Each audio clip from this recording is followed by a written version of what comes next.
prophecy you're seeing at the moment, Steve?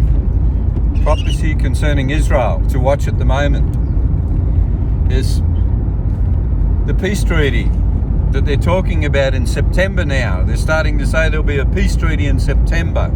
I've been waiting for this for years. And it's to do with Rosh Hashanah, one of the feast days of Israel. It's to do with a peace treaty for 7 years between Israel and the surrounding nations. And they're talking the talk now. They're talking, it almost happened in 2020 when Trump on Rosh Hashanah wanted to get a peace treaty happening, and Saudi Arabia pulled back at the last minute and said, no, not until you sort out the Gaza issue, the Palestinian issue. It could have happened in 2020. It can happen in this year, 2025 at Rosh Hashanah, to fit in on the feast days. I'm watching the feast days. The next feast day to be fulfilled biblically is Rosh Hashanah. And funny enough, 7 years fit into that perfectly, but only on certain years, because you've got leap years and everything else, according to the Jewish calendar.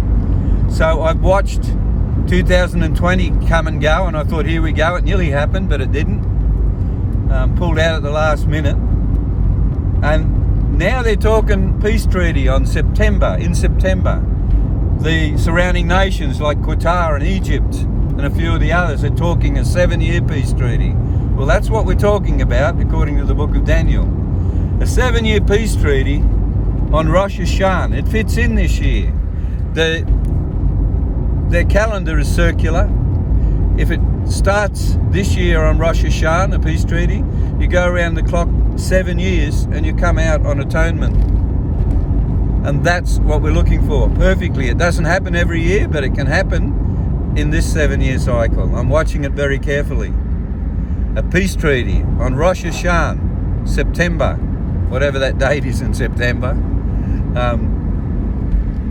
to line up that peace treaty on a celebrating day where the trumpets will sound, and it'll begin the last 7 years of Daniel's 70th week, or the last week of Daniel, his prophecy, in which the temple will go back up, the Antichrist will be revealed, the catching away of the church, and the final return of Jesus Christ to rule and reign on this earth. Amen. But it starts with a peace treaty, and I'm watching Rosh Hashanah this year. They're all making the right squeaks. It could be this year. What I saw when I was in Israel in 2014, God showed me the next time the war was going on then, Second Intifada. He showed me the next time there'll be Iranian weapons. He showed me a whole lot, Gaza in ruins. And then he showed me a peace treaty. So I wouldn't be surprised if it's September this year. Just watch September, Rosh Hashanah, and a 7-year peace treaty. If you see that come to pass, you know you're in the last 7. The 7 that Daniel talks about, the last week, or the 70th week of Daniel. I'm getting excited. A bit like the steak knife man, you know, a big fella used to say, I'm getting excited. I'm getting excited that Jesus Christ is going to return.